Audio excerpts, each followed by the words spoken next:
आम ले लो, आम ले लो, मीठे मीठे बढ़िया वाले आम ले लो। आम जो खाए एक बार वो खाए बार बार, बार बार। हाँ तो दे दो काकी आम। अरे ओ काकी, लाओ लाओ, मुझे भी दे दो ना आम। मैं भी तो देखूं कैसे हैं तेरे आम, जो इतना गला फाड़ रही है इस उम्र में। लाओ दिखाओ। सिर्फ गला नहीं फाड़ रही, जादू है, जादू मेरे आम में। बुढ़िया ने आम राजू की ओर बढ़ाए और राजू ने जैसे ही आम खाए उसका मुंह स्वाद से भर गया। वाह वाह वाह वाह वाह। ए काकी, अरे जरा ये तो बता, इतने मस्त मस्त मीठे मीठे आम कहाँ से लाई है तू? क्योंकि हमारे यहाँ किसी भी जगह ऐसे एकदम गुड़ की तरह मीठे आम तो कहीं ना होते। कहीं कोई राज तो नहीं है इन आम के पीछे? साधारण आम तो नहीं है, क्यों काकी? बोलो बोलो बोलो। अरे नहीं नहीं, साधारण ही है। ये मेरे बाग के आम है और उस बाग में मैंने अपना खून पानी बहाया है। आम के अंदर तो जान आनी ही थी। शोभा की आंखों में कुछ तो था जिसको छुपाकर वो आगे बढ़ गई और राजू परेशान हो गया।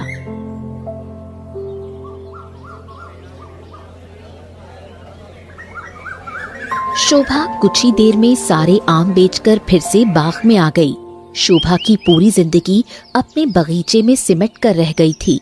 वो अपने पेड़ पौधों को अपने बच्चों की तरह मानती थी। कुछ तो था इस बगीचे में जिसको शोभा किसी से छुपा कर रखती थी। रात हो गई है, अब मुझे जल्दी सो जाना चाहिए और ध्यान रखूंगी जो आज मुंह से निकला वो फिर कभी ना निकले। मैं नहीं चाहती किसी को मेरी बगीचे के बारे में भनक भी लग जाए। शोभा जल्दी से सो गई और अगली सुबह उठने में उसको देर हो गई। अरे ये क्या हो गया? आज इतना वक्त कैसे लग गया? और मैं तो अभी तक तुलसी मैया की पूजा भी नहीं की। जल्दी से नहाकर पूजा कर लेती हूँ, उसके बाद अपने पेड़ पौधों को पानी दूंगी। फिर शोभा जल्दी जल्दी नहा धोकर तुलसी की पूजा करने लगी और बगीचे की ओर देखने लगी। बगीचे में रंग बिरंगे पेड़ पौधे और फूल खिले हुए थे, सब जैसे उसकी राह देख रहे हों। शोभा जैसे ही उनके करीब पहुंची तभी पेड़ों की आवाज गूंजी। अम्मा जी, आज आने में बहुत देर कर दी। हम सब कब से आपके पानी का इंतजार कर रहे थे।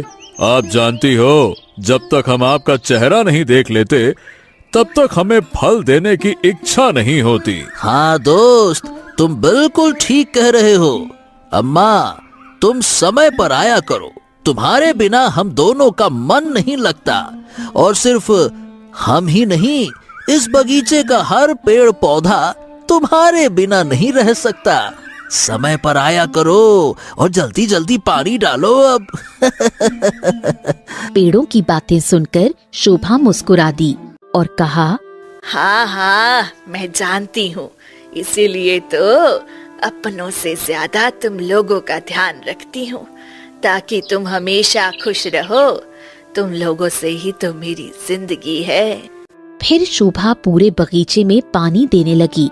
फिर फल तोड़कर टोकरी में भर लिए और बगीचे से बाहर निकल पड़ी। तभी ये सब उसकी पड़ोसन विमला ने देखा। विमला ने शोभा को ऊपर से नीचे तक देखा और उसके मन में जलन भर गई। अरे ये कितनी दुबली पतली है, फिर भी इतना सारा काम कर लेती है, वो भी इस उम्र में। और मैं हूँ, इसकी बराबरी की होते हुए भी मोटी हो गई हूँ। इसकी तरक्की मुझे अच्छी नहीं लग रही। मुझे कुछ न कुछ तो करना पड़ेगा। इस पे तो दिन ब दिन जवानी चढ़ती जा रही है। उधर शोभा सिर पर फलों की टोकरी रखे गांव की ओर बढ़ती है और रास्ते में आवाज लगाती है, आम ले लो, लो आम, शोभा के बगीचे के ताजे रसीले आम। ऐसे आम खाओगे तो बार बार मेरे पास ही आओगे। तभी गांव का मुखिया वहां आता है। अरे अम्मा, तुम्हारे हाथ का फल खाए बिना तो हमारा एक भी दिन नहीं बीतता। चलो लाओ, जल्दी से मुझे 2 किलो आम दे दो। क्या बताऊं, तुम्हारे आम का तो पूरा गांव दीवाना है। मतलब ऐसा आम किसी के बगीचे में होता ही नहीं है। गजब का रसीला और मीठा आम है। लाओ लाओ। क्यों नहीं मुखिया, आखिर मेहनत जो करती हूँ और इतने सस्ते आम पूरे गांव में कोई नहीं देता है। इसी तरह शोभा सारे फल बेचकर घर लौट जाती है। तभी रास्ते में विमला उसके सामने आकर खड़ी हो जाती है। अरे शोभा बहन, क्या अपने बुढ़ापे की उम्र में इस बगीचे में ही लगी रहोगी? जाकर थोड़ा आराम भी कर लिया करो। देखो, मैं बैठकर खाती हूँ तो कितनी मोटी तगड़ी हो गई हूँ। नहीं विमला, तुम्हें बैठकर खाने में मजा आता है तो खाओ, मुझे नहीं आता है। मैं तो अपने बागीचे की मेहनत से ही अपना जीवन बिताऊंगी और ये मेहनत बेकार नहीं जाती। बदले में मेरे पेड़ पौधे मुझे अच्छे फल फूल देते हैं, इसीलिए मुझे उनकी सेवा करने में बहुत आनंद आता है। नहीं, मैं तुम्हारी ये खुशी अब और नहीं देख सकती। आज रात ही मैं तुम्हारे पूरे के पूरे बगीचे को खत्म कर दूंगी। गांव वाले तुम्हारी तारीफ करते हैं और मेरे मोटापे की वजह से मेरा मजाक उड़ाते हैं। इसका बदला तो मैं जरूर लेकर रहूंगी। फिर विमला गुस्से में गांव के बाहर घने जंगल की ओर चली गई। तभी जंगल के अंदर एक फकीर बैठा हुआ था, जो विमला को देखकर हंसने लगा। तुम मुझे देखकर इस तरह हंस क्यों रहे हो? अरे तुम्हारे चेहरे पर साफ लिखा है कि तुम किसी को बर्बाद करना चाहती हो, लेकिन तुम्हें ये समझ नहीं आ रहा कि उसे बर्बाद करोगी कैसे, है ना? हाँ, मैं उसे बर्बाद करना चाहती हूँ, लेकिन मुझे कुछ समझ नहीं आ रहा है मैं उसे कैसे बर्बाद करूँ। मैं उसे बर्बाद करने के लिए कुछ भी करने को तैयार हूँ। हाँ, तो तुम्हें इसकी एक कीमत चुकानी पड़ेगी। अगर तुम वो कीमत दे दोगी तो समझ लो कि वो बगीचा और वो औरत हमेशा हमेशा के लिए खत्म हो जाएगी। क्या सच में? बताओ, मुझे क्या करना होगा? फिर फकीर अपने झोले से एक जल निकालता है और विमला के हाथ में देता है। ये जल उसके बगीचे में जाकर छिड़क देना। उसके सारे फूल और सारे फल रात भर में मुरझा जाएंगे और फिर जो लोग आज उसकी तारीफ करते हैं ना वही लोग कल उसकी बेइज्जती करके उसे गांव से निकाल देंगे। ठीक है, मैं ऐसा ही करूंगी। लेकिन तुम्हें इसकी कीमत चुकानी होगी। हाँ, मैं देने के लिए तैयार हूँ। उसे बर्बाद करने के लिए बताओ, मुझे तुम्हें क्या देना पड़ेगा? तुम्हें मुझे 50 सोने के सिक्के देने होंगे। ये कैसी बातें कर रहे हो? मेरे पास इतने सिक्के कहाँ हैं जो तुम्हें दूंगी? अब वो सिक्के तुम्हें उसी के घर से मिल जाएंगे जिसे तुम बर्बाद करना चाहती हो। शोभा, मैं भी उसे पसंद नहीं करता। एक बार पता है, मैं उसके घर भिक्षा मांगने के लिए गया था। अरे, उसने मेरी बड़ी बेइज्जती कर दी थी। मेरे मुंह पर मेरा तो खून खौल उठा था। फिर विमला लालच में आ गई और जल लेकर वहाँ से लौट गई। रात के अंधेरे में चुपचाप विमला शोभा के बगीचे में घुसती है और पूरे बगीचे में वो जल छिड़क देती है। फिर वहाँ से वापस चली जाती है। कुछ देर बाद आम के पेड़ की नींद टूटती है। मुझे लग रहा है कि कोई हमारे बगीचे में आया था। मुझे चुपचाप रहना चाहिए। आम के पेड़ को बताया तो वो परेशान हो जाएगा। वहीं फिर अगली सुबह शोभा जैसे ही घर से निकलती है तभी एक सैनिक भागता हुआ आता है। शोभा, ओ शोभा, क्यों तुम ही हो पूरे गांव की सबसे ताजे फल बेचने वाली? तुम्हारे आम की तारीफ महाराज के कानों तक पहुंच गई है। महाराज कल सारे गरीब दुखियों को आम का शरबत पिलाना चाहते हैं, इसीलिए तुम्हारे आम राजमहल में मंगवाए गए हैं। क्या सच में? ये तो बहुत खुशी की बात है। मैं कल ही सारे आम लेकर राजमहल पहुंचा दूंगी। हाँ तो ठीक है, कल सुबह तुम्हारे बगीचे के जितने भी आम होंगे सभी लेकर आ जाना।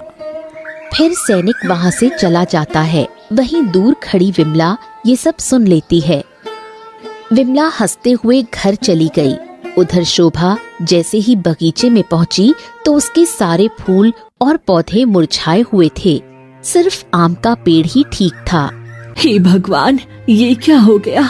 मेरी सारी फूल कैसे मुरझा गए? किसी ने मेरे पौधों में कुछ डाल दिया है।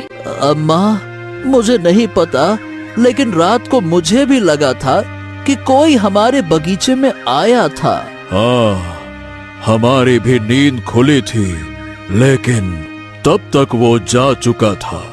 हमने किसी को देखा नहीं।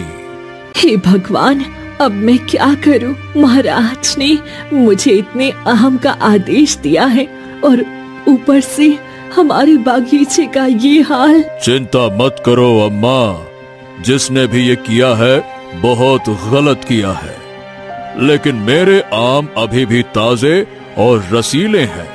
इन्हें तोड़कर महाराज को दे दो। शोभा ने आम तोड़कर एक टोकरी में भर लिए और उन्हें संभाल कर रख दिया। अब सुबह होते ही ये आम की टोकरी लेकर महाराज के पास चली जाऊंगी, जैसा उन्होंने कहा था।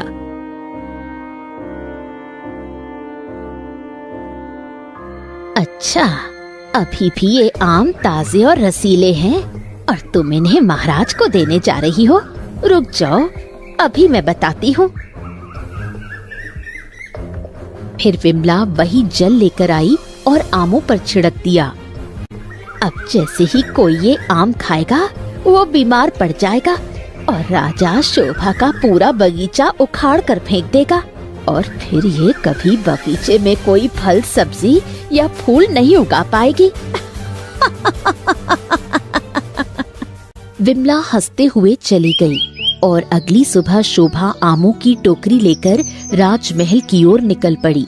जैसे ही शोभा आमों की टोकरी लेकर राजमहल पहुंची, राजा उसे देखते ही प्रसन्न हो गए।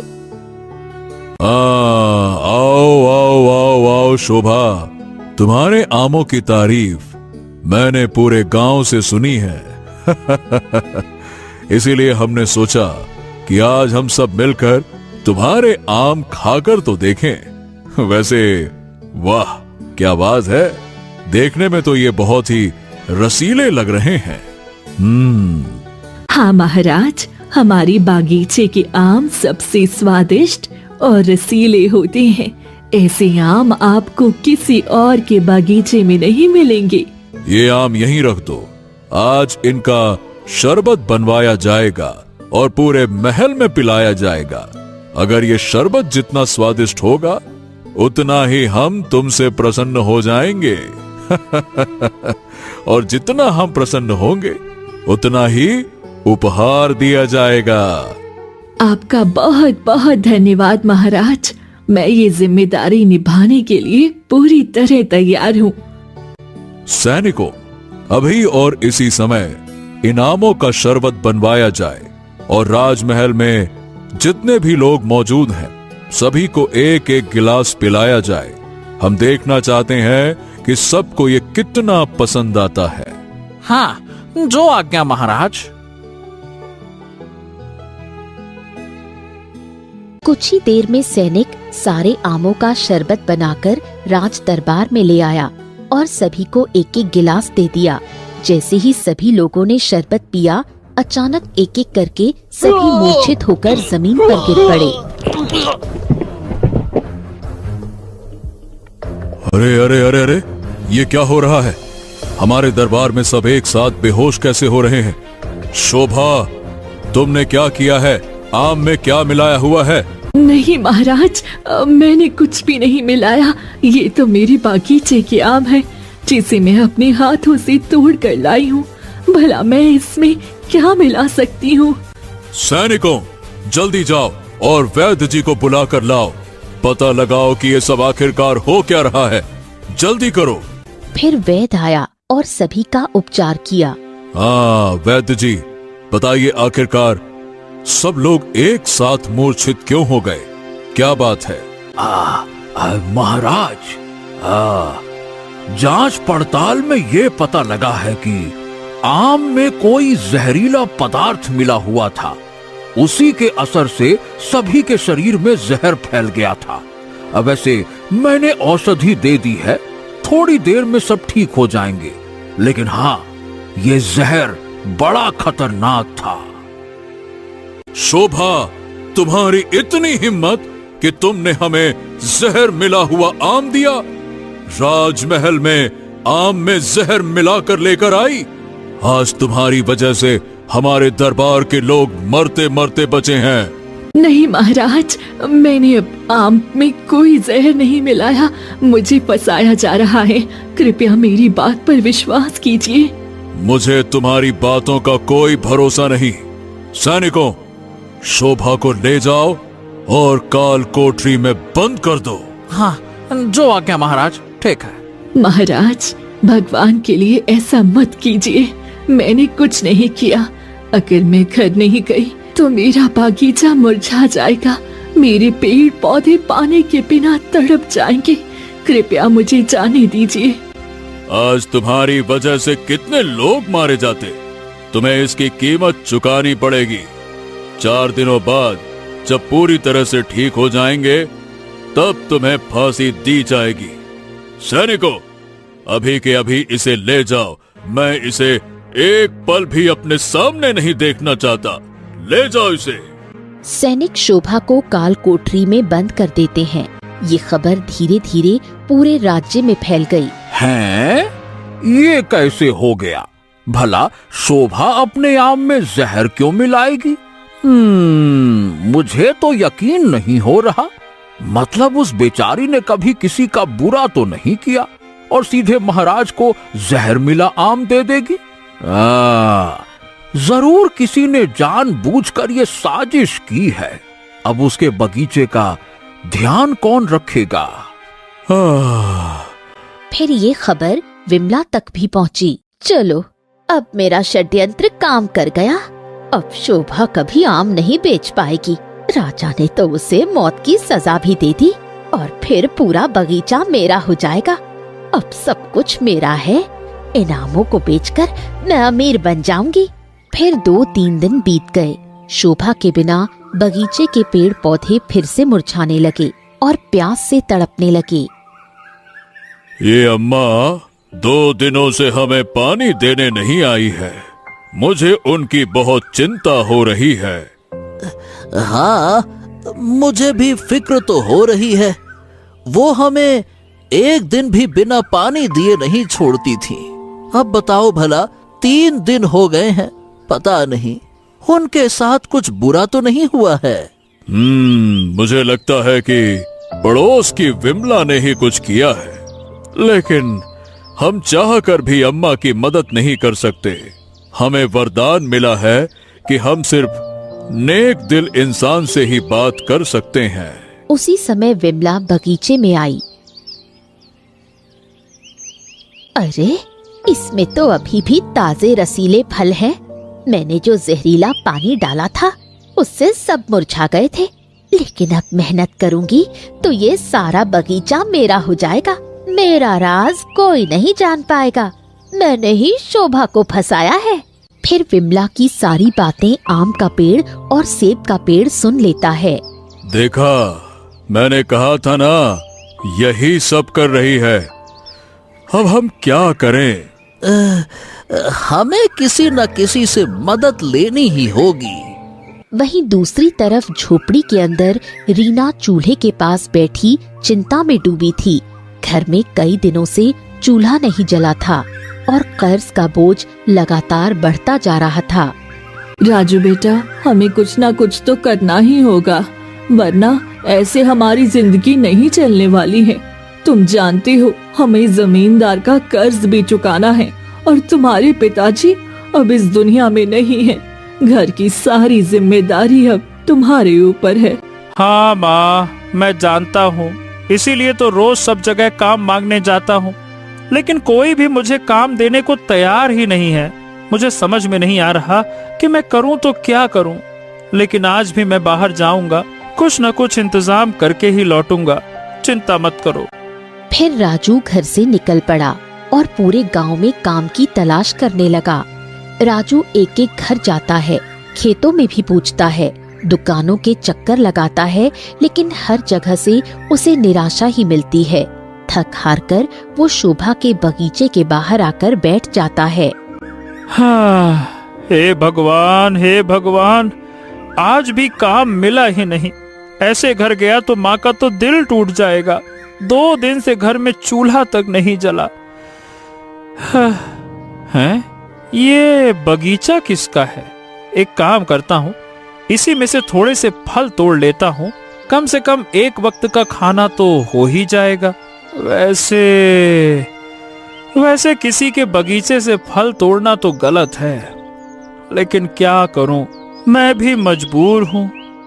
फिर राजू बगीचे के अंदर जाता है और चारों ओर देखता है। बगीचे के सारे पेड़ पौधे मुरझाए हुए थे, फूल लटके हुए थे और पत्तियां सूखी दिखाई दे रही थीं। अरे अरे अरे, ये क्या? ये तो पूरा का पूरा बगीचा मुरझाया हुआ है। पेड़ पौधों को पानी की सख्त जरूरत है। ओहो, लगता है मालिक कहीं बाहर गया होगा। एक काम करता हूँ, पहले इन्हें पानी दे देता हूँ, फिर कुछ फल ले लूंगा, ये ठीक रहेगा। हाँ। फिर राजू बाल्टी में पानी भरकर लाता है और एक एक करके सभी पेड़ पौधों को पानी देने लगता है। जैसे ही पानी पड़ता है, अचानक तेज रोशनी फैलती है और पूरा बगीचा हरा भरा हो जाता है। अरे अरे अरे अरे, ये कैसा चमत्कार है? मैंने तो बस पानी डाला और सारे के सारे मुरझाए हुए पौधे एक ही पल में हरे भरे हो गए। बाप रे बाप, ऐसा लग रहा है जैसे ये सब मुझे देखकर मुस्कुरा रहे हो। वाह वाह वाह वाह, क्या बात है। तुमने हमारी पीड़ा समझी, तुम्हारा बहुत बहुत धन्यवाद।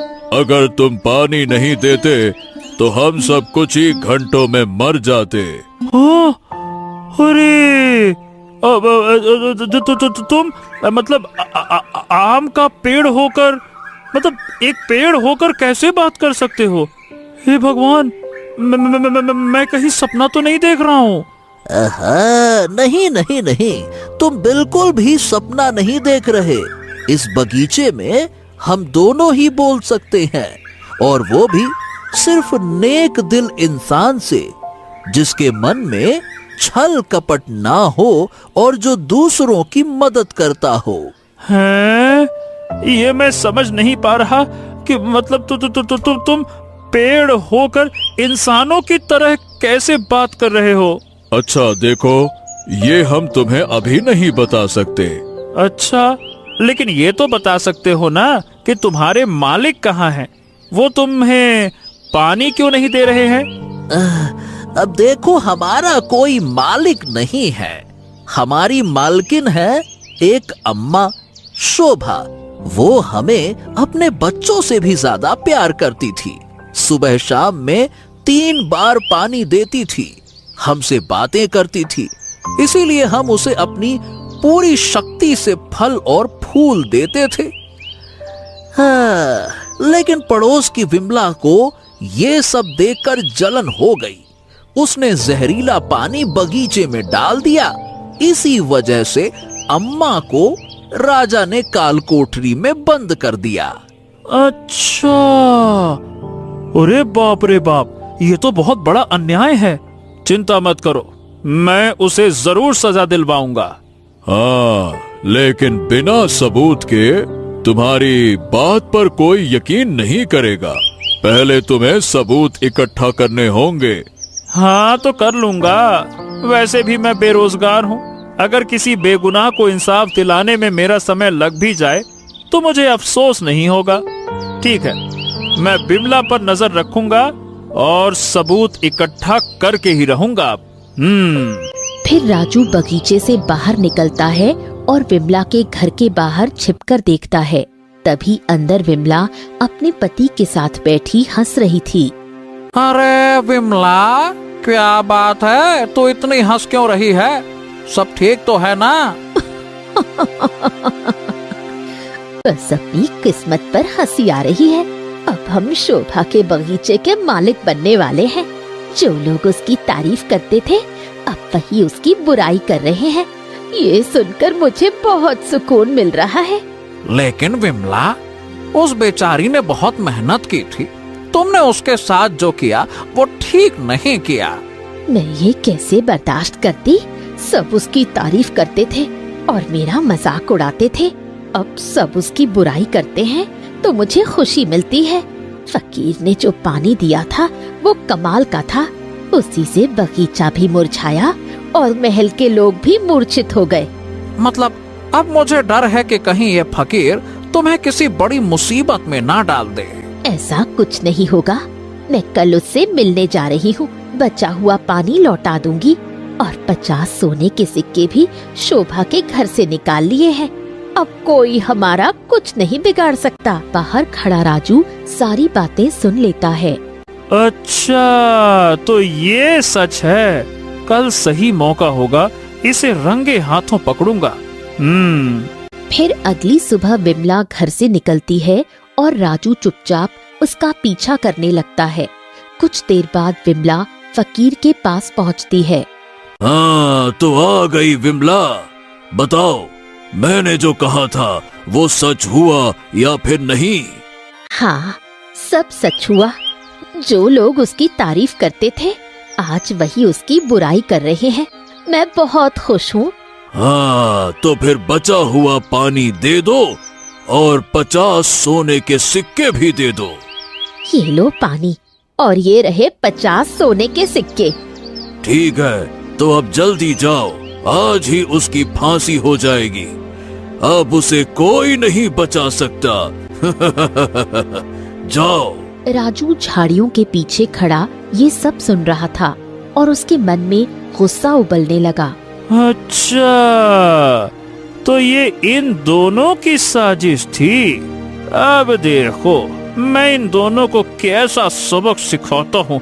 अब तुम देखो मैं क्या करता हूँ। बड़े आए। और सीधे फकीर के पास जाकर खड़ा हो जाता है। मैं एक गरीब मजदूर का बेटा हूँ। भले ही मेरे घर में 2 वक्त के खाने का इंतजाम नहीं है, लेकिन मैं तुम दोनों को सजा तो जरूर दिलवाऊंगा। और तुम दोनों अभी और इसी वक्त मेरे साथ राजमहल चलोगे। चलो, अरे चलो, चल। नहीं नहीं, तुम ऐसा नहीं कर सकते। तुम कौन हो और ऐसा क्यों कर रहे हो? यहाँ से चले जाओ। मैं एक गरीब मजदूर का बेटा हूँ। भले ही मेरे घर में 2 वक्त के खाने का इंतजाम नहीं है, लेकिन मैं तुम दोनों को सजा तो जरूर दिलवाऊंगा। और तुम दोनों अभी और इसी वक्त मेरे साथ राजमहल चलोगे। चलो, अरे चलो, चल। फिर राजू फकीर और विमला को पकड़कर जबरदस्ती राजमहल की ओर ले चलता है। उधर राजमहल में जोरों शोरों से शोभा की फांसी की तैयारी चल रही थी। हाँ, तो फांसी की तैयारी हो गई है। अब कुछ ही पलों में शोभा को फांसी दे दी जाएगी। सैनिकों, जल्दी से शोभा को लेकर आओ। कुछ ही देर में सैनिक शोभा को लेकर आते हैं। महाराज, मेरी बात पर यकीन करिए, मैंने ऐसा कुछ नहीं किया है। मुझे छोड़ दीजिए। मेरे पेड़ पौधे सब पानी बिना मर जाएंगे। भगवान के लिए मुझे जाने दीजिए। नहीं नहीं नहीं नहीं नहीं, तुम्हारी हिम्मत कैसे हुई हमारे राज्य के लोगों को जहर वाले आम खिलाने की? तुम्हें फांसी होगी और ये हमारा फैसला है। सैनिकों, अब फांसी दे दी जाए, क्योंकि हमारे सारे लोग स्वस्थ हो चुके हैं और सभी शोभा की फांसी की मांग कर रहे हैं। शुरू करो। उसी समय राजू फकीर और विमला रुक को लेकर जाइए! वहां पहुंचता है। नहीं नहीं नहीं, रुक जाइए महाराज, अम्मा जी को फांसी नहीं लग सकती है, वो निर्दोष हैं। कौन हो तुम और ये किसे लेकर आए हो अपने साथ, और तुम्हारी हिम्मत कैसे हुई हमारे फैसले को रोकने की? क्षमा महाराज क्षमा, लेकिन अम्मा जी निर्दोष हैं। उनके आम में जहर नहीं था, बल्कि उनके आम में जहर मिलाया गया था। ये क्या कह रहा है बेटा? भला मेरी आम में जहर कौन मिला सकता है?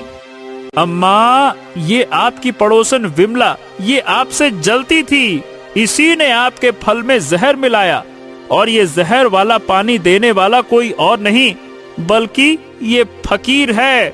इसी ने वो जहर वाला पानी विमला को दिया और विमला ने वो पानी आपके बगीचे में छिड़का और फिर आपके आम में मिलाया। ये दोनों आपस में बात कर रहे थे, मैंने खुद सुना सब कुछ। पूछिए इनसे। तुम फकीर, तुम वही हो ना जो एक दिन मेरे यहाँ से आम की टोकरी चुरा कर भाग रही थी, और मैंने तुम्हें रंगी हाथ पकड़ा था, फिर भी तुम्हें छोड़ दिया था कि मेहनत और ईमानदारी से जीवन जियोगे, लेकिन तुमने मेरी भलाई का ये सिला दिया। तुम मुझे मौत के दरवाजे तक ले आई। भगवान तुम्हारा कभी भला नहीं करेगा। और विमला, तू तो मेरी बहन जैसी थी, हर वक्त तुमसे प्यार से बात करती थी, लेकिन तुमने इतना बड़ा षड्यंत्र रचा, मेरे बच्चों जैसे मेरे बगीचे को मुरझा दिया और इतने लोगों की जान खतरे में डाल दी। तुम दोनों ने बहुत बड़ा अपराध किया है। अब अपने मुंह से कबूल करो कि तुम दोनों ने ऐसा क्यों किया। बोलो। महाराज, महाराज मुझे माफ कर दीजिए। मैं शोभा से बदला लेना चाहता था, उसने मुझे अपमानित किया था। महाराज, मुझे भी माफ कर दीजिए, मैं उसकी तारीफ से जलती थी। लोग उसके आम और बगीचे की तारीफ करते थे। वो ताकतवर और फुर्तीली थी और मैं मोटी होती जा रही थी। लोग मेरी बुराई करते थे, इसी जलन में मैंने ये किया। मुझे एक मौका दे दीजिए। तुम्हारे बदले की वजह से कितने लोगों की जान खतरे में पड़ी, और मैं कुछ ही पलों में एक निर्दोष को फांसी देने वाला था। अगर ये लड़का समय पर नहीं आता तो हमारे हाथों बहुत बड़ा पाप हो जाता। सैनिकों, इन दोनों को ले जाओ और आजीवन कारावास में कैद कर दो। ले जाओ इन्हें। फिर सैनिक फकीर और विमला को पकड़कर ले गए। शोभा, मैंने तुम्हारे साथ बहुत गलत किया। तुम्हें 4 दिनों तक काल कोठरी में रखा, खाना भी नहीं दिया, निर्दोष निकली। मैं शर्मिंदा हूँ। कोई बात नहीं महाराज, ये सब गलत फहमी थी, मुझे आपसे कोई शिकायत नहीं है। आज से तुम्हारे उगाए हुए सारे फल, फूल, सब्जियां और औषधियां राजमहल में आएंगी और तुम्हें उनकी पूरी कीमत दी जाएगी। ये हमारा आदेश है।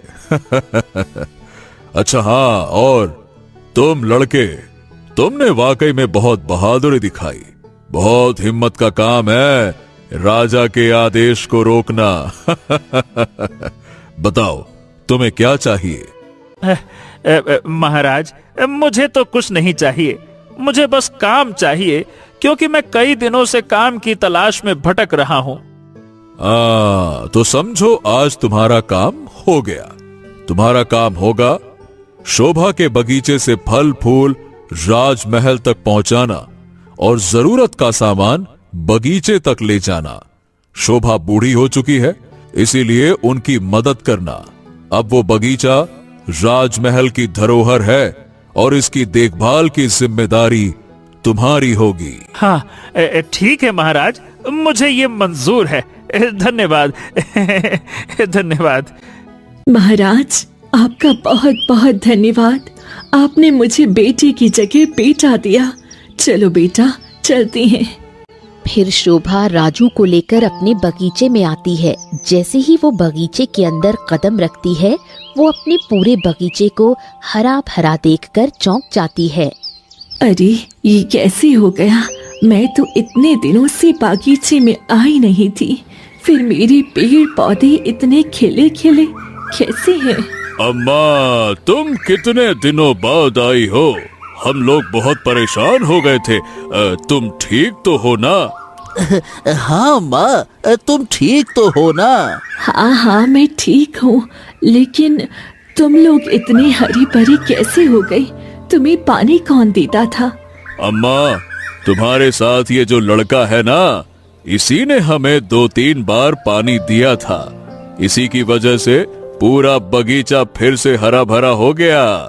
क्या सच में बेटा, ये सब तुमने किया? हाँ अम्मा, जब मुझे कहीं काम नहीं मिला तो मैं परेशान होकर यहीं बैठ गया था और सोचा कि आपके बगीचे से कुछ फल तोड़ लूं। लेकिन अंदर गया तो मैंने देखा, बाप रे बाप, सारे के सारे पेड़ पौधे एक तरफ से मुरझाए हुए बेचारे। तो मैंने सब में पानी डाला और बस तभी से ये दोनों बोल पड़े। अब मुझे खुद भी समझ नहीं आ रहा कि ये इतने बड़े बड़े पेड़ पौधे बात कैसे करने लगे। बेटा, ये कोई साधारण पेड़ पौधे नहीं है। इनमें से एक मेरा सगा बेटा है और दूसरी मेरी बेटी है। क्या? ये आप क्या कह रही हो अम्मा? मेरे 2 छोटे बच्चे थे, दोनों को मेरी सास ने मेरी आंखों के सामने मार दिया था, क्योंकि वो मेरे पति का दूसरा विवाह करना चाहती थी।